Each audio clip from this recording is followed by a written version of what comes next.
It is my man, TriDot coach Jeff Range. Jeff, thanks so much for joining the show today. Now, I'm sure you find, just like I find, when athletes in the TriDot community are talking about assessment day, it's on their calendar, it's rolled around.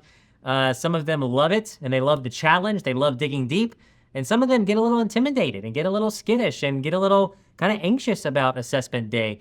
So, Jeff, let's start from the top with this topic. What are the assessments in TriDot there to do in the first place?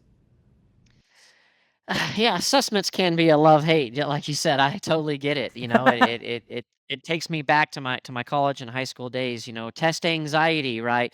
But if you fully understand the why and you're well equipped and prepared, there's no reason why you shouldn't be excited to do them, each and every time that you see them in your plan. I think also the industry in general, we tend to minus TriDot, right, tends to not assess frequently enough.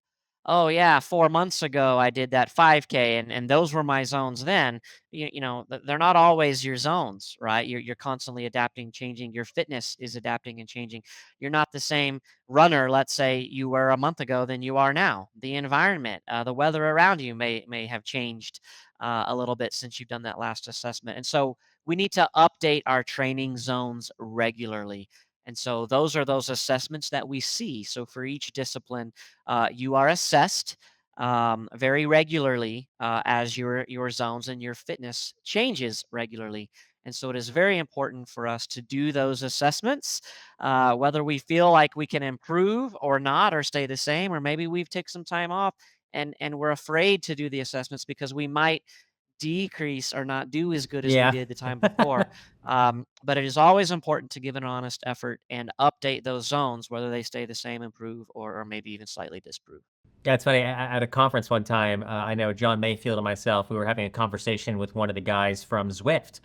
And Zwift, if you've noticed, I mean, sometimes you do a ride on Zwift, and at the end of the ride, Zwift will tell you, "Oh, we think we've detected a FTP increase." And you'll notice it never tells you when you have an FTP decrease, and that's on purpose. They were like, people generally, we found they don't like being told that their fitness has decreased, so we just don't tell them, even if we detect it. In TriDot, hey, we test, and we need to know if our fitness has decreased because that's going to set your training zones for the future, just like you're talking about. So the tests themselves, we have to do this for the swim, the bike, and the run. What are those workouts? What are athletes prompted to do to test their fitness? Yeah, good question. I mean, you'll have a solid warm up. You'll have a hard effort, right? Typically, a more anaerobic effort, and then you will have that cool down. And what we do is we do that for each discipline. And so you will have a 200 and 400 swim. Some of y'all may have heard of the CSS scoring. We dive much deeper than that, but there's a reason and method behind the madness why you will do the 400 first, and then you'll do the 200 after. And you want to take note whether it's a short course pool, long course, or meters or yards.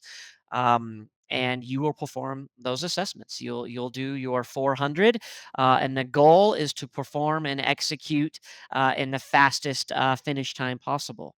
And so there is a prescribed warm up. You'll take 10 or 15 minutes kind of rest, active recovery in between those, and then you'll have a cool down. But I always tell my athletes, if there's something that you need to do in between that 400 and 200, that's going to help you do even better, let's say on that 200, then you do what you got to do, because the goal of that session is to perform every second fast as possible finish time in the 400 versus 200. And there's a lot of science behind why you do the 400 and 200, and then the delta of the difference of the average pace between the two means something as well. um, and so your average pace for the 200 should be a lot faster, right, than the average pace of your 400. Frankly, I just thought that the 200 that followed the 400 was mainly just there to make sure that your results were correct, right? It was just kind of a follow up to make sure you didn't overextend yourself or under. And so it's very interesting to hear that the delta matters and the two kind of have a relationship. And then onto the bike. I think there's two different options for the bike. Tell us about those. Yeah, bike assessments. The ideal methodology, if you have power, you want to test using those watts, and you will do the 20-minute FTP test. Right now, at functional threshold power on the bike means 1 hour power. Your FTP, your bike, is an average watts that you could or should be able to sustain for an hour if you had to. But to assess and test for that, you do a 20-minute, because 1 hour is a very long effort, and it can become an endurance event, and not a full anaerobic effort. So what you'll do is you'll do a 20-minute power test, and you want to average the highest attainable watts that you can for that 20-minute test. A lot of entities will apply the 95% rule. So they take 95% of the power you could average for 20 minutes, and they say that you should or could be able to hold that for an hour. And we at TriDot know that everybody is different, everybody is unique, and everybody's unique physiological internal threshold is not exactly for everybody exactly 95% of that 20-minute. But TriDot takes a lot of the data, the info, the conditions and environment at which you do your assessment, a lot of factors, and TriDot establishes a much more accurate FTP than merely applying that 95% rule. I had to throw that out there, but you will do a 20-minute power test, and we want to capture the average heart rate achieved during that 20-minute segment. And we also want to capture the average watts attained or achieved in that 20-minute segment. I actually recommend taking a break after the warm up. Don't go right into that test, because heart rates could be a little bit high, exaggeratedly high, if you just rush into that main set. So do your warm up, get off the bike, stretch a little bit, stay primed, stay loose, and then get on the bike, execute the 20-minute test. Now, if you don't have access to power, that is completely fine. You would do a 15-mile outdoor distance for time test, a safe route, a flat route, something without a lot of stop signs or technical, something that's repeatable is really the idea and the goal, right? To compare apples to apples from that previous assessment to track gains and losses. Yeah, so coming off the bike, and Jeff, really cool to hear just kind of your tip on giving yourself that break between the warm up and the test itself to let the heart rate come back down, so the heart rate is starting at a more accurate baseline. Every tryout coach I talk to, I always learn a different tip or trick when it comes to executing these assessments. And actually, when you and I are done with this interview, I'm going to bring Matt Sumar and Elizabeth James onto the show, and the three of us are just going to talk about the different ways that athletes can approach these assessments. And so already kind of getting some of those tips from you here, which is cool. For the run is a 5K or a 10K. Tell us about that workout. Yeah, the run thresholds are established a little bit different from different coaches, different people, but in TriDot we all use the same idea and the same science and algorithms. But run threshold arguably is an effort that you could hold for about 40 to 45 minutes.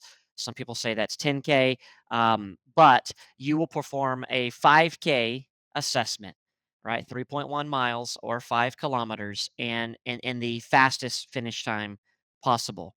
And then TriDot configures your threshold based off of those results to establish that run threshold. So just because you run a 20-minute 5K doesn't mean, right, that 6:30 ish pace, 6:25 to 6:30 pace is your threshold. Um, so just keep that in mind. But yeah, you will run a 5K, and ideally a repeatable course. I like to use and utilize a track, something that's flat. You can pace well. There's no undulation or hills, and then perform that as fast as you can, and pace yourself. In our platform, there are instructions and guidelines how to execute. If you're on the Mark Allen edition, he'll break it down a little bit more as well. But you also want to calculate and record, I should say, the average heart rate achieved during that 5K segment. So you kind of differentiate the warm up and cool down. We want the average heart rate achieved during that 5K assessment. And those two, the time and then that average heart rate, are what establishes and generates your run zones going forward until you test again. Yeah, and so for the athlete, Jeff, we do those tests like you just described. We do those workouts, how do we make sure that the results of our assessment workout are properly put into TriDot to generate those zones?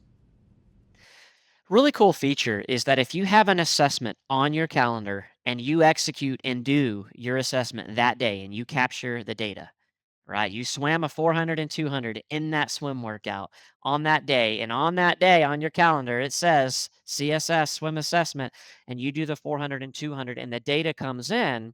The platform will see it, it will take that, it will dump it into your threshold history section. Those are your assessments, the history of all of them. I can go back to 2015 and see some of Wow. mine. Um, but TriDot will see it. It will take the data, right? It will put it into the threshold history section. It will automatically regenerate all of your zones for that discipline going forward, all simultaneously in a second. It'll do it for you.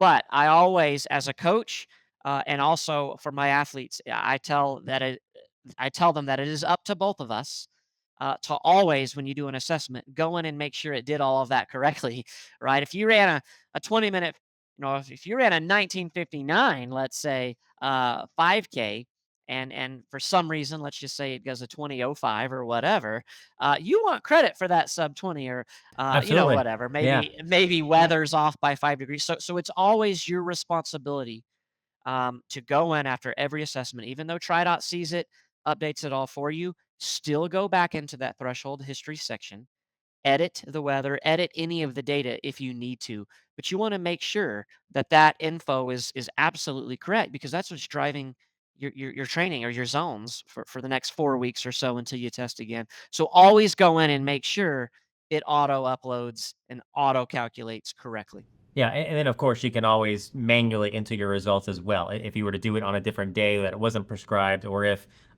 for some reason, once in a blue moon, I'll find that it doesn't automatically come in, even though it's supposed to. Maybe I did it wrong. Maybe I don't know. But yeah, just make sure you can always manually enter that data to make sure that it's there. Jeff, my last question for today, and I know the answer to this, but I'm excited to have you share the answer to this because there's some really cool stuff, even just beyond the fact that these assessment workouts benchmark our fitness. There's a couple other reasons for them in our training calendar. There's a couple other purposes they serve beyond just, oh, here's how fit you are right now.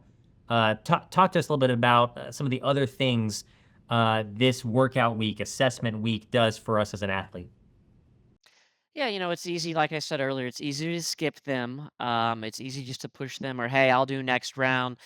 Hey, you know what? I don't think my fitness has changed much, so I'm just gonna just not give as hardcore of an effort, or maybe I'll skip the 5K. Or you know what? I'll just see how I feel about a mile in, Yeah. to that 5K.